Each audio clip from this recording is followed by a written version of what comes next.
Hello and Fakhar रागली to all of you. मैं हूं फ़खर यूसुफजई और आप देख रहे हैं स्पोर्ट्स यारी विद हारिस एंड फ़खर। और आज के शो में यकीनन क्रिकेट के हवाले से हमारी बात होती है।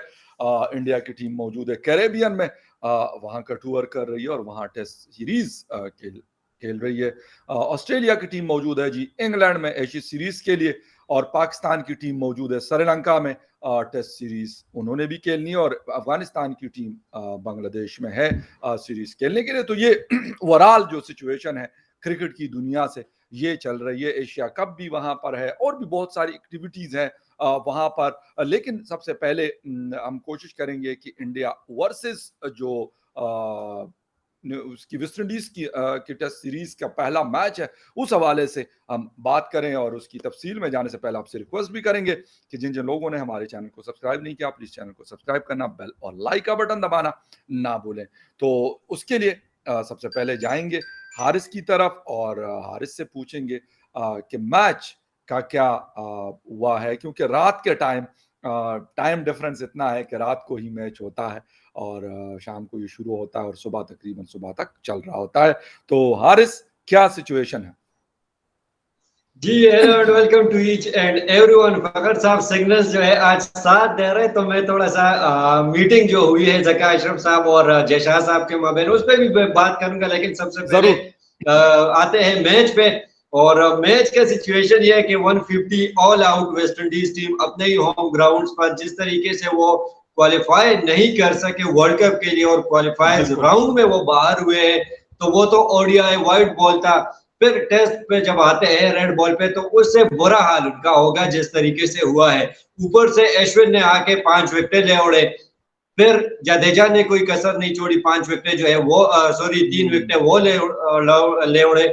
और इसी तरह जो अश्विन है उन्होंने 700 विकेट जो है टेस्ट क्रिकेट में शायद पूरे कर लिए हैं उन्होंने। उससे पहले जो है आते हैं हरभजन सिंह, उससे ऊपर आते हैं अनिल कुंबले जिन्होंने 800 से ऊपर लिए हैं। हरभजन सिंह के जो है वो 708 या 709 विकेट से, और अश्विन ने 700 विकेट जो है वो पूरे किए, तो उस पर मैं कंग्रेचुलेट कहूंगा। और दूसरी तरफ अगर बैटिंग में देखें हम, बॉलर्स जो है उन्होंने अपनी डोमिनेंस जो है वो दिखा दी। उन्होंने अपना जो हम्म। एक्सपीरियंस था, जो टैलेंट जो उनके पास है ऑलरेडी, लेकिन जो तजुर्बा है, जो एक्सपीरियंस है, वो उन्होंने दिखा दिया।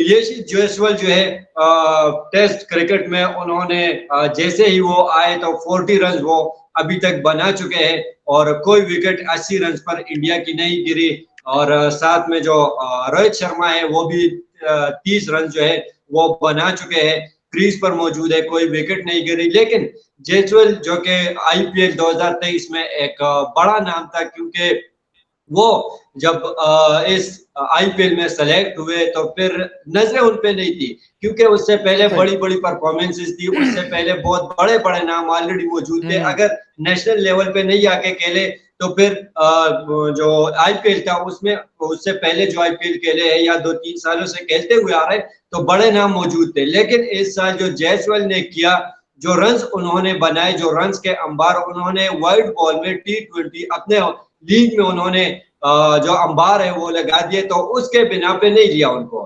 क्योंकि अगर हम रणजी ट्रॉफी को देखें, उससे पहले उनका डोमेस्टिक सीजन देखें, तो वो बड़े कमाल का था। उस चीज को देखते हम्म। हुए उनको सेलेक्ट किया, और आज वो कैरेबियन में जो है अपना पहला टेस्ट मैच जो है इंडिया के लिए खेल रहे हैं, और बड़े अच्छे नेक में है वो। अगर हम डोमेस्टिक सीजन का परफॉर्मेंस देखें या आईपीएल का परफॉर्मेंस देखें, तो वो अपने बैग में पैक करके लेके गए हैं उधर, और वहीं पे वो परफॉर्मेंस जो है हमें देखने को अभी तक मिल रही है, क्योंकि नए बॉल का भी उन्होंने सामना किया, और अब गेंद जो कि पुरानी हो चुकी है, तो फिर भी उन्होंने अच्छा किया। लेकिन आज किस तरीके से आगाज करते हैं, क्या वो अपना जो 40 है वो 50 में, और 50 को फिर 100 में कन्वर्ट कर पाते हैं नहीं पाते, तो ये आज का सिनेरियो है। अभी देखना होगा, 70 रन और दरकार है इंडिया को। 150 रन जो वेस्ट इंडीज ने बिल्कुल। बनाए हैं उसको चेस करने के लिए 70 और दरकार है। अगर दोनों खड़े होते हैं तो और भी लीड जो है ज्यादा हो जाएगा इंडिया का, अगर विकेट 150 तक नहीं गिरती। इसमें कोई शक नहीं है, बिल्कुल आप हारिस सही कह रहे हैं, क्योंकि इंडिया की टीम अगर उसका कंपैरिजन किया जाए वेस्ट इंडीज के साथ तो काफी बहुत, जैसे कहते हैं ना, जमीन आसमान का फर्क है। एक टीम वो है जो नंबर 1 नंबर 2 पे है और और टेस्ट चैंपियनशिप अभी रिसेंटली खेल के आई है इंग्लैंड से, और उसके बाद अभी कैरेबियन का टूर कर रही है। और दूसरी टीम ये है कि जो वर्ल्ड कप के लिए क्वालिफाई नहीं कर सकी, तो खैर उसका इतना वो नहीं है, लेकिन क्योंकि मैच है तो यकीनन उसको कवर करना, उसके ऊपर बात करना बड़ा जरूरी है। जाएंगे वहां से डायरेक्ट कैरेबियन से वापस आएंगे एशिया, और एशिया में आएंगे श्रीलंका में। श्रीलंका में क्या हो रहा है? श्रीलंका में एक चीज तो ये हो रही है कि एशिया कप हो रहा है और पाकिस्तान की टीम इस वक्त मौजूद है टेस्ट सीरीज खेलने के लिए। तो इस वक्त एशिया की मतलब जो मार्केट है, यानी बांग्लादेश और श्रीलंका, वो एक मसरूफ मार्केट देखने में आ रही है। उस हवाले से भी बात होगी। खैर, एशिया कप के हवाले से तो जय शाह साहब का स्टेटमेंट आया कि सारी चीजें फाइनलाइज हो गई है। शेड्यूल वगैरह के हवाले से अगर फाइनल पाकिस्तान वर्सेस इंडिया होगा तो वो भी श्रीलंका में होगा। अगर उनके जो मैचेस होंगे वो भी 100% श्रीलंका में होंगे। तो ये तो अभी तक news from the centre about the Asia cup है। बाकी चीजें चल रही है। पाकिस्तान की टीम वहां पर मौजूद है। जय शाह साहब के हवाले से मुख्तलिफ स्टेटमेंट्स भी आए, रात वाले शो में बताया था आपको। लेकिन खैर एनीवे, और क्या चीजें, तो अगर हारिस के पास इस हवाले से कुछ चीज़ है, वो कह रहे थे कि बहुत सारी टीम्स वहां पर इस वक्त श्रीलंका में मौजूद है, तो उसको फिर हैंडल करना, क्योंकि श्रीलंका के रिसोर्सेज यकीनन इतने नहीं है, ग्राउंड्स हो या बाकी चीज़ें हो। और रिसेंट पास्ट में हमने जिस तरीके से देखा कि श्रीलंका डिफॉल्ट कर गया था, वो भी एक सिचुएशन थी, लेकिन कम बैक भी कर रहा है हारिस। जी फकर साहब, न्यूज फ्रॉम द सेंटर जो है वो और भी है मीटिंग के हवाले से, लेकिन पहले बात करूंगा श्रीलंका, क्योंकि फकर साहब इस वक्त अगर श्रीलंका को हम देखें तो श्रीलंका जिस क्राइसिस से गुजरा है, वहां पे जो माहौल बना हुआ था, जो पॉलिटिकल क्राइसिस थे या जो भी, और अगर हम देखें तो बिल्कुल डूबा हुआ था श्रीलंका। लेकिन वहां पे पार्टीज भी है, वहां पे पॉलिटिक्स भी होती है, लेकिन उसको स्पोर्ट से दूर रखा गया है। यहाँ पे हमारे यहाँ जब हुआ था पीएसएल जब चल रहा था, जब न्यूजीलैंड की टीम आई थी, तो कभी ये था कि यार हम सिक्योरिटी नहीं दे सकते, कभी ये था कि नहीं हम जो लाइट से जिस रूट से वो टीम गुजरती है, ग्राउंड तक जाती है या ग्राउंड से, तो हम वो नहीं दे सकते, उनके लिए पैसे नहीं दे सकते। वो सारा पॉलिटिक्स का खेल था, सब अपना अपना जो सियासत है वो चमका रहे थे। वहां पे क्या हुआ, वहां पे इस वक्त 8 टीमें इमर्जिंग एशिया कप के लिए, जिसमें पाकिस्तान भी शामिल है, वो वहां पे 8 टीमें ये मौजूद है। 2 न्यूजीलैंड और ऑस्ट्रेलिया की 2 अंडर 19 की टीमें वो मौजूद है, 10 हो गई। 11 टीम जो है, 11वीं टीम वो पाकिस्तान की इंटरनेशनल टीम है, जिसमें बाबर, रिजवान, सरफराज, शाहीन, सब जो है, हारिस रूप नहीं सॉरी, बाकी जो प्लेयर्स है वो शामिल है, वो भी वहां पे मौजूद है। उनको सिक्योरिटी देना, इन सारे इवेंट्स को, जो 3 जो एशिया कप चल रहा है, जो साथ में उनको मैनेज करना, उनको कवर करना, ये सारी चीजें जो है, इनको सिक्योरिटी देना, ये सब जो है इतने अच्छे तरीके से हो रही है कि वहां से कोई ब्रेकिंग न्यूज नहीं आ रही। वहां पे ये नहीं आ रहा कि यार जो एशिया कप के लिए टीमें यहाँ पे मौजूद है इमर्जिंग, उनके लिए सिक्योरिटी इश्यूज है या उनको प्रैक्टिस के लिए कोई कुछ इश्यूज है। नहीं, ऐसा भी नहीं है। 2 टीमें ऑलरेडी वहां पे और मौजूद है, न्यूजीलैंड और ऑस्ट्रेलिया, उनके लिए भी कोई प्रॉब्लम नहीं है, उनके भी प्रैक्टिस भी हो रहे हैं, उनके मैचेस भी जारी है, उनको कवर भी हो रहा है वो, और साथ में सिक्योरिटी जो है वो भी आला और भरपूर तरीके की सिक्योरिटी जो है वहां पे उनको दी जा रही है। और अब 16 जुलाई से पाकिस्तान जो है अपना टेस्ट मैच खेलेगा। उनका जो मैच था बोर्ड के श्रीलंका बोर्ड 11 के साथ, वो ड्रॉ हुआ, जो वार्म अप मैच था, जिसमें बाबर ने अच्छी परफॉर्मेंसेस दी, साथ में शान मसूद ने अच्छा खेला। तो वो भी मतलब सारे चीजों को, सारे 11-12 टीमों को अगर श्रीलंका का मिला दे तो 12 टीमों को वो बहुत अच्छे तरीके से मैनेज कर रही है। उनको वो सब फैसिलिटी जो है वो फराहम की जा रही है, जो कि जरूरत है, जो कि वहां पे जो हालात बने हुए थे, वहां पे अगर होता तो पॉलिटिक्स वहां पे होना चाहिए था, क्योंकि जिस तरीके से वो उठ के आई है, अभी भी श्रीलंका जो है उस हाल से ऊपर नहीं आया, उस सिचुएशन से वो निकली नहीं है। लेकिन चूंकि स्पोर्ट्स को पॉलिटिक्स से अलग रखा गया है, तो इस वजह से उनकी स्पोर्ट्स जो है उस पर कोई असर नहीं पड़ा। उनका 1 या 2 महीने का जो टाइम था जिसमें हालात बहुत ज्यादा बिगड़े हुए थे, वहां पे कोई स्पोर्ट्स नहीं हुआ। उसके बाद उन्होंने कोशिश की कि यार जो इंडिया पाकिस्तान के बीच जो झगड़ा चल रहा है, जो लड़ाई चल रही है एशिया कप की, तो हम बीच में जाके ये एशिया कप जो है अगर बांग्लादेश में होना है तो किसी ना किसी तरीके से हम श्रीलंका ले आए, क्योंकि वहां पे पॉलिटिक्स नहीं थे। और उनके पॉलिटिशियंस भी अगर है तो वो भी स्पोर्ट्स के लिए सोचते हैं, इसके लिए नहीं सोचते कि यार अगर हम यहाँ पे कोई बड़ा बयान दे देते हैं तो कल को हमारे 100-200 वोट जो है वो बढ़ जाएंगे। ऐसा नहीं है, यहाँ पे हमारे प्राइम मिनिस्टर साहब जो है पैटर्न चीफ जो है वो यहाँ पे बने हुए हैं। बिल्कुल, पैटर्न चीफ जो है वो बने हुए हैं, तो उनकी अलग सियासत चल रही है। आसिफ अली जरदारी साहब ऊपर से और भी तड़का जो है वो लगा रहे हैं, साथ में नजम सेठी, ज़का अशरफ जो है वो भी लगे हुए हैं, मिर्जा इकबाल बेग, और साथ में शकील शेख साहब जो है उनकी लड़ाई भी चल रही है। हाँ, उनका तो कल मैंने फिर एक ट्वीट किया जी, मैंने एक ट्वीट किया फखर साहब, मैं जरा शेयर करता चलूं। शकील शेख साहब और जो मिर्जा इकबाल बेग साहब आप जानते होंगे, बहुत जबरदस्त इंसान है, तो उनकी लड़ाई चल रही है ट्विटर पे, पोस्ट पे एक दूसरे को वो इतना मतलब जी वो इतना रगड़ रहे एक दूसरे को, तो मैंने वो स्क्रीनशॉट लिया और मैंने कुछ लिख दिया। तो फिर मिर्जा इकबाल बेग साहब का थोड़ी देर बाद जो है मुझे ट्विटर पे मैसेज आया, और फिर तकरीबन आधा या पौने घंटा बाद जो है उन्होंने व्हाट्सएप पे मुझे कॉल किया कि यार हारिस साहब की बात ठीक है, आप ये ट्वीट जो है वो डिलीट कर दें, आपने भी वो ट्वीट लाइक किया था। तो फिर मैंने वो ट्वीट जो है आप देख सकते हो वो मैंने डिलीट कर दी। मैंने कहा यार ये तो फखर साहब, मैंने इकबाल भाई से कहा कि ये तो पॉलिटिकल लोग हैं, ये तो कवरेज चाहते हैं, आपके इतने फॉलोअर्स भी है, आप कहाँ पे पड़े हुए हैं उनके पीछे लगे हुए, तो उन्होंने यार आपकी बात ठीक है, तो वो उन्होंने डिलीट कर दी। वो झगड़ा तो मैंने खत्म कर दिया, ट्विटर पे सिर्फ कर दिया, बाकी अगर व्हाट्सएप पे जारी है वो मुझे नहीं पता। लेकिन अगर हम यहाँ पे श्रीलंका का देखें तो श्रीलंका बड़े अच्छे तरीके से मैनेज कर रही है सारी चीजों को, जिसपे दाद भी बनती है, जिसपे तारीफ भी उनका जो है वो हक है और बनता भी है, उनको अप्रिशिएट करना चाहिए, क्योंकि एशिया की ये भी टीम है, एशिया की पाकिस्तान भी टीम है, तो दोनों तरफ अगर देखें तो बड़ा माहौल जो है वो बड़ा डिफरेंट है, बड़े डिफरेंट हालात है। असल में यही होता है ना कि there is a will there is a way वाली बात है। श्रीलंका वालों के पास विल है, हमारे पास उनके मुकाबले में बेहतर हालात है, लेकिन अनफॉर्चुनेटली हम बस बातें करवा लो हमसे, बस हम वही करते हैं, और वो लगे हुए उन्होंने अपने हालात से वो उससे निकल रहे हैं, और किसी ने चू नहीं सुनी उनकी। इंडिया ने उनकी हेल्प कर ली, बाकी IMF ने उनकी हेल्प कर ली, लेकिन उनकी किसी ने चू नहीं सुनी। हमारे यहाँ माशाल्लाह से जी अभी $1 अरब आ गया जी, प्रेस कॉन्फ्रेंस हो रही है, बड़ी खुशियां और लुडियां डाली जा रही है, $1 अरब जी, मिठाइयां बट रही है, मिठाइयां बेटा, मिठाइयां बहुत सा, क्योंकि कर्जा दिया है उन्होंने, कर्जा उन्होंने दिया है, इन्होंने खाना है और हमारे ऊपर बर्डन बढ़ना है।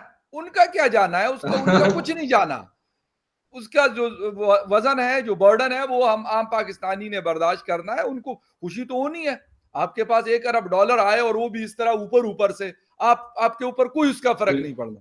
तो जब आप पे फर्क नहीं पड़ता तो फिर खुशी अभी तो यूएई और सऊदीया ने भी दिए है ना, वो तो मतलब सारा कुल मिला के $4.2 बिलियन बना है, तो ये बहुत एक ह्यूज अमाउंट है हमारे लिए, तो बहुत ज्यादा अमाउंट है। वैसे दुनिया में इतनी बड़ी अमाउंट नहीं है, लेकिन हमारे लिए तो इस वक्त बहुत बड़ी अमाउंट है, क्योंकि हमारा तो हालत ही मतलब पतली थी।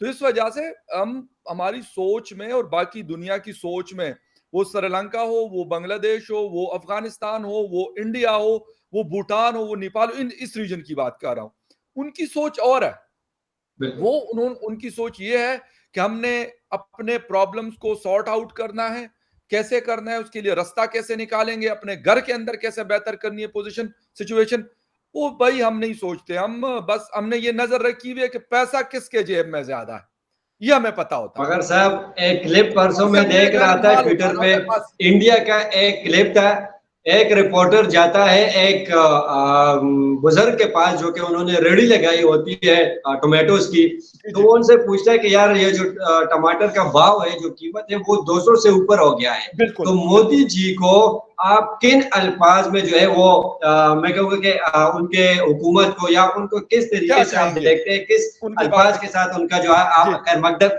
करेंगे हमारे इस शो में। तो उन्होंने कहा कि यार आपको टमाटर की पड़ी हुई है, टमाटर ठीक है 200 पे पहुंच गया है, लेकिन अगर आप ग्लोबली देखें तो इंडिया का यहाँ पे इमेज है, जो पोजीशन उन्होंने बनाई हुआ है, वो कहाँ जबरदस्त। तो यार मैंने कहा कि ये एक रेडी वाला, जो कि टमाटर की रेडी उन्होंने लगाई हुई है, तो वो ये सोचता है, उन्होंने कहा कि अगर आपके चैनल को कुछ व्यूज के लिए आप चाहते हैं तो फिर ठीक है मैं कुछ बोल दूंगा, लेकिन मतलब उन्होंने ये ऐसा नहीं किया, लेकिन मतलब उनका यही था। लेकिन उन्होंने जो बात कही वो एजुकेटेड भी नहीं था, मतलब रेडी लगाता है तो वो एजुकेटेड नहीं होगा, अगर होगा भी तो इतना हाई एजुकेशन उनका नहीं होगा। लेकिन उनको ये पता था कि मोदी जी ने ग्लोबली अगर इंडिया को इतना ऊपर वो लेके काफी गए, ऊपर लेके आए हैं। इंडिया की बात मानी यस, जाती है, इंडिया यस, की मार्केट जो है सुना वो जाता है। इतनी ऊपर गई है कि लोग तरसते हैं उनके साथ काम करने के लिए। बिल्कुल। यूट्यूब का वहां पे काम आज है, क्रोम का, गूगल का जो है वहां पे आउटलेट्स है, या जो उनको हम कहते हैं ऑफिस, वो वहां पे है। अमेज़न, यहाँ पे हमारे यहाँ क्या है, अमेज़न। हमारे यहाँ तो बस यही है कि यार हमने लगाना है, पीसीबी को भी हमने घसीटना है, क्रिकेट को भी वहां पे बिल्कुल। पॉलिटिकल बंदों को लगाना है, और क्रिकेटर्स एक दूसरे के पीछे पड़े हुए हैं, जर्नलिस्ट साहिबान एक दूसरे के पीछे पड़े हुए हैं। लेकिन खैर फकर साहब चलते हैं, जरा डिस्कशन लंबी होती जा रही है। तो मीटिंग मीटिंग मीटिंग और मीटिंग में यह है कि लास्ट हाँ, टाइम मीटिंग पे बात करके फिर 2012-13 में वाइंड अप जो करेंगे। सीरीज हुआ था इंडिया वर्सेस पाकिस्तान बायलैटरल, और वो भी इंडिया में, तो हाँ, वो हाँ, जका बिल्कुल। अशरफ साहब के टेन्योर में हुआ था। तो अभी जो, अगर हम नजम सेठी साहब या इस 9 या 8 महीने में जो 3 चीफ सेलेक्टर्स है, या जो सॉरी चीफ सेलेक्टर्स नहीं, ये जो हेड होते हैं पीसीबी के, जी, वो जी। गुजरे हैं, जिसमें नजम सेठी है, जिसमें रमीज राजा है, और अब जका अशरफ। तो हुँ, इस चीज को मैंने थोड़ा सा मुख्तलिफ हमने देखा है, क्योंकि मीटिंग जो है जय शाह साहब और नजम सेठी साहब का भी हुआ है, मीटिंग जो है वो रमीज राजा और जय शाह साहब का भी बहुत सारे हुँ, मीटिंग जो है दुबई में, बिल्कुल। इंग्लैंड, ऑस्ट्रेलिया, हर जगह पे उनके मीटिंग्स हुए हैं। लेकिन ये जो मीटिंग थी ये थोड़ी सी डिफरेंट थी। अगर हम इस तस्वीर को देखें जो कि सोशल मीडिया पे आई थी, दोनों की जगह अशरफ साहब और जयशाह साहब के, उनमें जो हुँ, बॉडी लैंग्वेज या जो चेहरे का जो तासुरात थे वो कुछ डिफरेंट थे। मतलब एक दूसरे को इनवाइट भी किया कि यार जो वर्ल्ड कप है, आपने जका अशरफ साहब टीम के साथ वहां पे आना है, मैचेस देखने, हम आपको इनवाइट करते हैं। जका अशरफ साहब ने एशिया कप के जो 4 मैचेस यहाँ पे होने हैं पाकिस्तान में, उसके लिए जय शाह साहब को हुँ, इनवाइट किया। जय शाह साहब ने वो चीज जो है वो एक्सेप्ट किया। इससे पहले भी मीटिंग्स हुई है, वहां पे कोई ऐसा पॉजिटिव रिस्पॉन्स है बिल्कुल, या न्यूज है वो बिल्कुल। नहीं आई थी जो एग्ज़ैक्टली। इस मीटिंग में आई है। और हम चाहते हैं कि कुछ पॉजिटिव हो, ये ना हो कि जाके हम मीटिंग भी करें, पैसा भी खर्च हुँ, करें, मीलों दूर जाके डरबन में बैठे, ऑस्ट्रेलिया में बैठे भी कोई रिजल्ट भी ना आए, तो ऐसा बिल्कुल। नहीं चलेगा, यस। क्योंकि ये क्रिकेट का सवाल है, यहाँ पे स्पोर्ट्स है, यहाँ पे बहुत सारे फीलिंग्स, इमोशन जो है वो जुड़े हुए हैं, सिर्फ इंडिया हुँ। पाकिस्तान के नहीं, जितने भी कंट्रीज में क्रिकेट हो रही है या नहीं भी हो रही, तो वो इंडिया पाकिस्तान देखना चाहते हैं। बेशक, बिल्कुल सही है और यकीनन देखते हैं कि जय शाह साहब ने कहा जय शाह साहब के हवाले से जो आईपीएल के चेयरमैन हैं, उन्होंने कहा कि जी उन्होंने नहीं जाना, तो वो तो ख़ैर एक अलग बात है। दावत दी जाती है, आपस में जब लोग बैठते हैं इस तरीके से, तो दावत भी दी जाती है और उसको कबूल भी किया जाता है और आना-जाना भी होता है और आई होप सो कि खैर खैरियत से एशिया कप भी हो जाएगा, चलो कुछ इधर हो जाएगा, कुछ श्रीलंका में हो जाएगा और फिर पाकिस्तान का जो नेक्स्ट टूर है अक्टूबर में वो है जी इंडिया का और यकीनन वर्ल्ड कप में पार्टिसिपेशन के लिए पाकिस्तानी टीम जाएगी और वहाँ पे खेलेगी। हमारी बेस्ट विशेज़ हैं उनके लिए कि वो अच्छा खेल के आएँ। बाकी हिंदुस्तान में क्रिकेट हो या बाकी ऑस्ट्रेलिया में हो, इंग्लैंड में हो जाना पड़ता है और जाना चाहिए। खैर एनीवे आपके साथ ये जो डिस्कशन का सिलसिला यकीनन ये जारी रहेगा। इसी सीरीज़ के हवाले से भी कोशिश करेंगे और बाकी भी जो जहाँ-जहाँ पे क्रिकेट का जो मेला सजा हुआ है उस हवाले से बात करते रहेंगे। अभी आपसे चाहेंगे इजाज़त, आपसे मुलाकात होती है किसी और शो में, तब तक के लिए टेक केयर एंड बाय।